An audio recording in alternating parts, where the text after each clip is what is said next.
ఇంతకాలం లౌక్యంగా మాట్లాడకుండా గడిపాను. లౌక్యం చూసిన తర్వాత మాట్లాడక తప్పలేదు.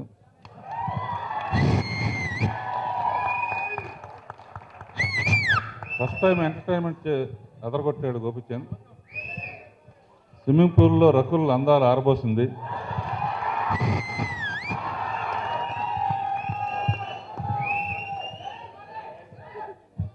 సొంత థియేటర్లోనే ఫంక్షన్ చేసుకున్నాడు ప్రసాద్ గారు.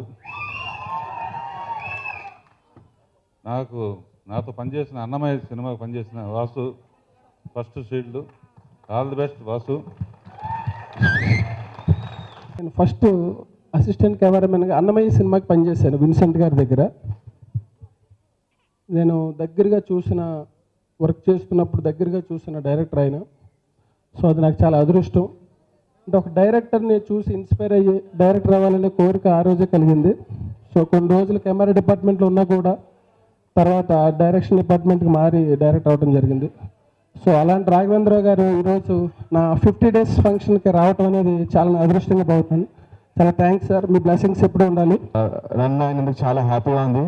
ఫస్ట్ ఆఫ్ ఆల్ ఒక మంచి ప్రొడ్యూసర్ ఆనంద్ గారితో వర్క్ చేయడం అండ్ ఒక మంచి హీరో గోపిచంద్ గారు, ఒక మంచి డైరెక్టర్, ఒక మంచి screen play writer, story writer, అందరు ఒక మంచి క్రూతో వర్క్ చేయడం చాలా హ్యాపీగా ఉంది. ఈ ఫిలిం ఇంత పెద్ద హిట్ చేసినందుకు అందరికి thanks. Thank you very much. ఈ సినిమాలో క్యారెక్టర్ ఇచ్చినటువంటి భవ్య ఆనంద్ గారికి, అలాగే అన్య రవి గారికి, డైరెక్టర్ శ్రీవాసు గారికి, గోపీమోహన్ గారికి, కోన వెంకట గారికి, మరియు మా టెక్కల టైగర్ తమ్ముడు శ్రీధర్ సిపానా. ఏంటంటే చాలా చోట్ల మేము సరదాగా అనుకుంటా ఉంటామన్నమాట. ఒక రామారావు గారికి, స్వర్గీయ రామారావు గారికి పరుచూరి బ్రదర్స్ ఎలాగో, త్రివిక్రమ్ గారు సునీల్కి ఎలాగో, బాయిలింగ్ స్టార్కి శ్రీధర్ సిపానా. ఆయన బాంబే నుంచి వచ్చాడు, కొంచెం డల్ అయ్యాడు, మాట్లాడలేనంటే ఆయన తరపున కూడా నేనే మాట్లాడేస్తున్నా.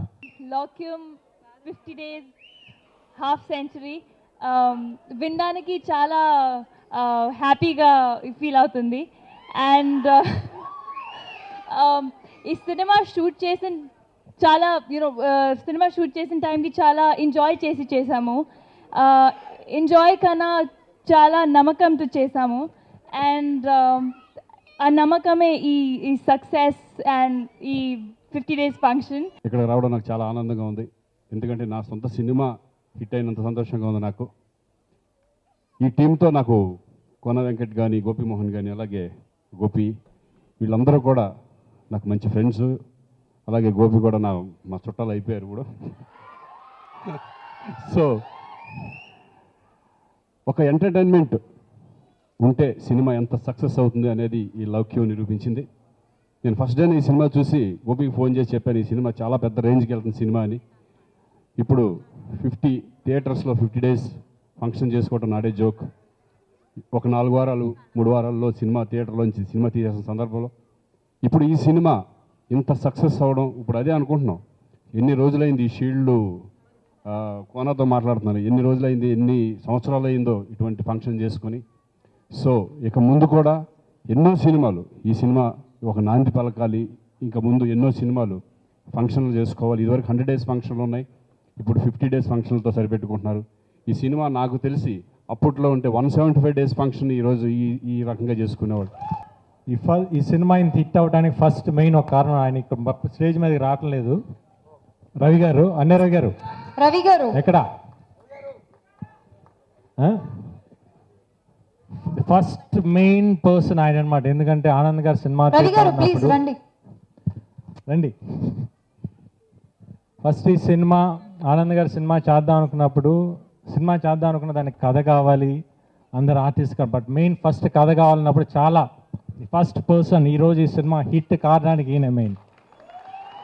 ఎందుకంటే ఫస్ట్ కథలు అన్నీ ఎన్ని నచ్చకపోయినా కూడా అంతన ఇట్లా వినిపిస్తున్నా లాస్ట్ వన్ డే శ్రీధర్ని తీసుకొచ్చి కథ చెప్పించి ఆ కథ నచ్చిన తర్వాత పాపం శ్రీధర్ కూడా చాలా కష్టపడ్డాడు. ఒకటికి నేను 4 సార్లు ఇంకోటి మార్చు అన్నాను, వర్షన్స్ రాస్తానే ఉన్నాడు. బట్ స్టిల్ ఆ టైంలో కూడా ఇంకా నాకు ఎక్కడో సమ్ డిసాటిస్ఫాక్షన్ ఉండిందనమాట. ఆనంద్ గారు ఇంకా ఏంటి లేట్ అవుతున్నా అంటున్నా కూడా రవి గారు నేను మాట్లాడుకునే వాళ్ళం, ఎట్లయినా ఇంకా బాగా రావాలనుకో ఆ ఏదో కొంచెం మంచి నీకు సపోర్ట్ ఉంటే బాగుంటుందంట టైంలో శ్రీధర్కి కోన వెంకట్ గారు గోపీమోహన్ వాసును ఓకే చేసిన తర్వాత వాళ్ళిద్దరు రావడంతో ఈ సినిమాకి ఇంకా బాగా ప్లస్ అయింది. ఎండ్ ఆఫ్ ది స్టోరీ ఒక ఫుల్ఫిల్మెంట్ వచ్చి ఈరోజు ఒక స్క్రీన్ ప్లే పర్ఫెక్ట్గా సీన్ టు సీన్ అంత గ్రిప్పింగ్గా ఉందంటే thanks for all these 3 people Kona Venkat garu Gopimohan and Sridhar. The same time తర్వాత వాసు లక్ష్యం చేసి 7 సంవత్సరాలు అయింది, మళ్ళీ 7 సంవత్సరాల తర్వాత మళ్ళీ ఇప్పుడు చేసాం లౌక్యం. ఈ సినిమా స్టోరీ వచ్చిన తర్వాత వాసుని పిలిచి ఒకసారి స్టోరీ విని వాసు నీకు నచ్చితే మళ్ళీ చేద్దాం ఆఫ్టర్ లాంగ్ గ్యాప్ అని. కానీ స్టోరీ వినిన తర్వాత తనకు చాలా బాగా నచ్చి వెరీ ఫ్లెక్సిబుల్ డైరెక్టర్, ఎందుకంటే తనకి ఏం కావాలనేది లౌక్యం టైటిల్ అనేది పర్ఫెక్ట్గా పెట్టాడు, చాలా లౌక్యంగా తీసుకుంటాడు. సుమంత్ లాస్ట్ సినిమా మంచి హిట్ అయింది. ఈ సినిమా దానికంటే చాలా పెద్ద హిట్ అవ్వాలని కోరుకుంటున్నాను. ఎంఎస్ రాజు గారు నాకు వర్షం వెరీ బిగ్ బ్లాక్ బస్టర్ ఇచ్చారు. అండ్ అప్పటి నుంచి సుమంత్ని చూస్తున్నాం ఇంట్లోనే.